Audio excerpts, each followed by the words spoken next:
किसान भाइयों, गन्ने की फसल में अगर आप पैदावार बढ़ाना चाहते हैं तो यहाँ पे हम 5 कुछ ऐसी महत्वपूर्ण बातें आपको बताएंगे। अगर आप इन पांचों बातों का ध्यान देते हैं, आप भी गन्ने की फसल में अच्छा बम्पर उत्पादन ले पाएंगे। नमस्कार किसान साथियों, SRJ फार्मिंग चैनल पे आपका स्वागत है। चैनल को सब्सक्राइब नहीं किया है तो सब्सक्राइब करिए, वीडियो को लाइक नहीं किया है तो लाइक शेयर करिए, और कोई भी सवाल या सुझाव हो कमेंट करिए। चलिए ज़्यादा वक्त ज़्यादा समय नहीं लेते हैं, वीडियो स्टार्ट करते हैं।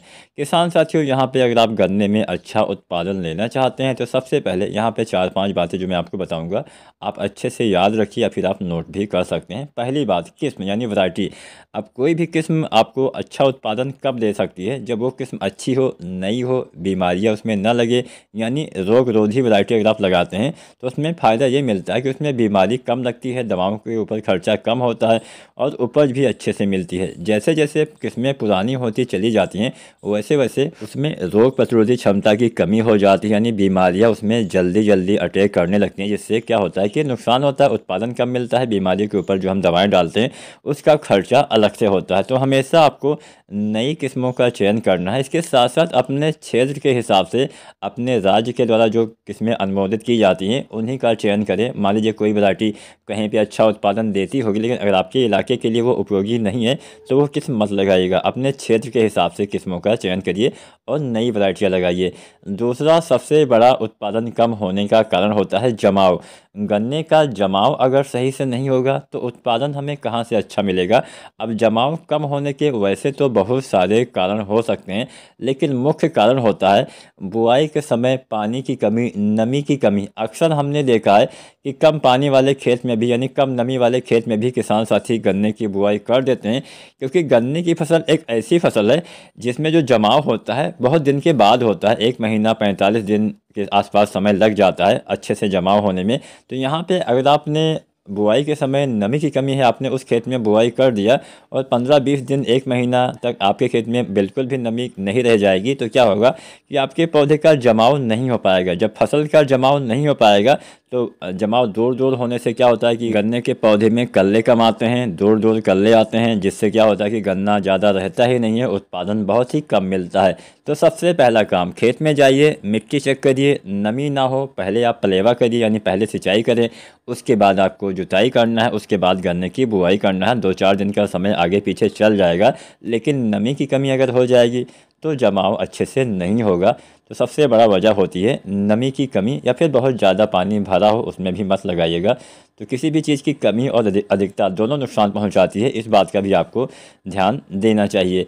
तीसरा सबसे बड़ा उत्पादन कम होने का जो एक वजह रहती है, उत्पादन बढ़ाने का भी ये वजह आप मान सकते हैं, सही से खादों का इस्तेमाल न करना। अगर आप सही से खादों का इस्तेमाल अपने गन्ने की फसल में नहीं करेंगे तो भी नुकसान होता है। खासकर बुआई के समय वाली खाद, जो बेसल डोज वाली खाद होती है, जिससे मतलब समझ सकते हैं कि हाँ ये पौधे का नींव होती है। अगर नींव ही हमारे घर की मजबूत नहीं रहेगी तो हम अच्छे से मकान उसमें कैसे बना पाएंगे? ठीक उसी तरह से एक नींव की तरह जो बेसल डोज वाली खाद होती है वो काम करती है। इससे खासकर पौधे के जड़ों का विकास बेहतरीन ढंग से होता है। जब पौधे में जड़ों का विकास बेहतरीन ढंग से होता है तो हमारे पौधे में अच्छे से कल्ले का फुटाव भी होगा, मिट्टी में जो तत्व होंगे वो पौधे आसानी से ग्रहण भी कर पाएंगे और हमें अच्छा उत्पादन भी मिलेगा। तो यहाँ पे मैं 2 फार्मूला आपको बता देता हूँ। बुआई के समय इन खादों का इस्तेमाल आप कर सकते हैं। पहले फार्मूले में हम SSP यानी सिंगल सुपर फास्फेट का इस्तेमाल करेंगे, तो उसकी मात्रा आपको लेनी है 200 किलो सिंगल सुपर फास्फेट, साथ में यूरिया 50 से 55 किलो, साथ में पोटास 25 से 30 किलो।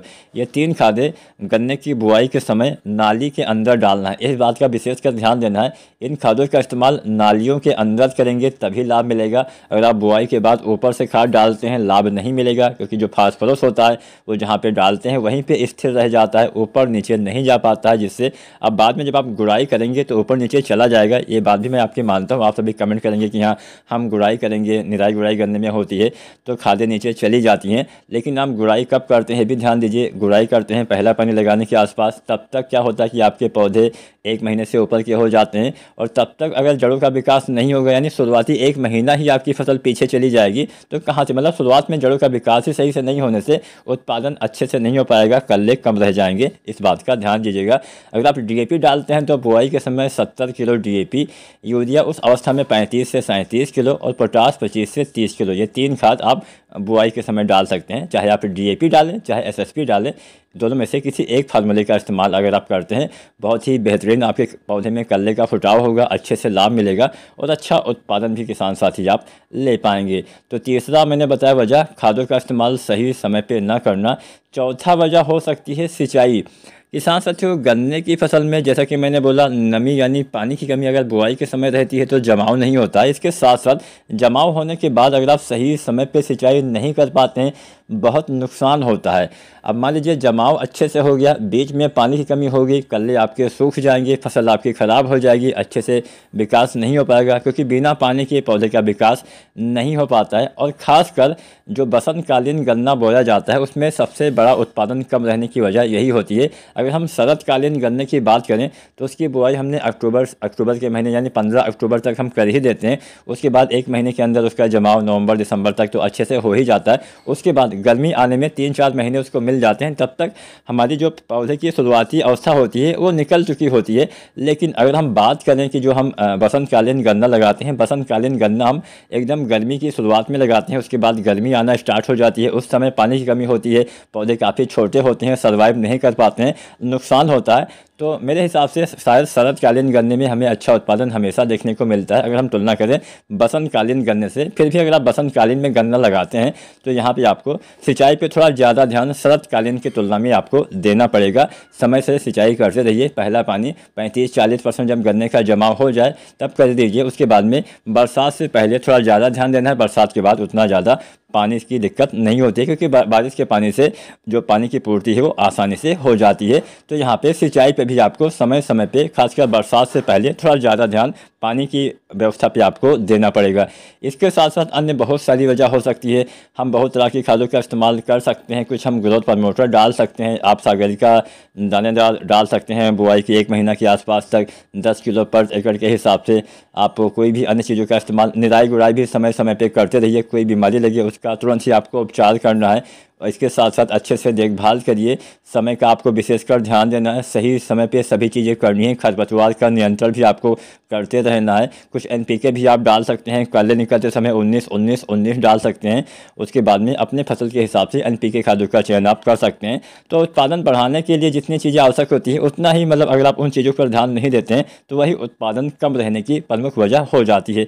तो उम्मीद करते हैं किसान साथियों आज हमने जो ये 5 मुख्य बातें बताई हैं, इसके अलावा भी बहुत सारी वजह होती है, वजह की कमी नहीं होती है, लेकिन यह मुख्य वजह होती है। और खासकर बुआई के समय हम बहुत सारी गलती करते हैं, बीज को हम उपचारित नहीं करते हैं, खादों का इस्तेमाल हम नहीं करते हैं, जिससे यानी शुरुआती समय में की गई गलती का सबसे ज़्यादा नुकसान हमें फसलों में उठाना पड़ता है। वीडियो अच्छी लगी होगी तो लाइक करना, चैनल को सब्सक्राइब करें। धन्यवाद।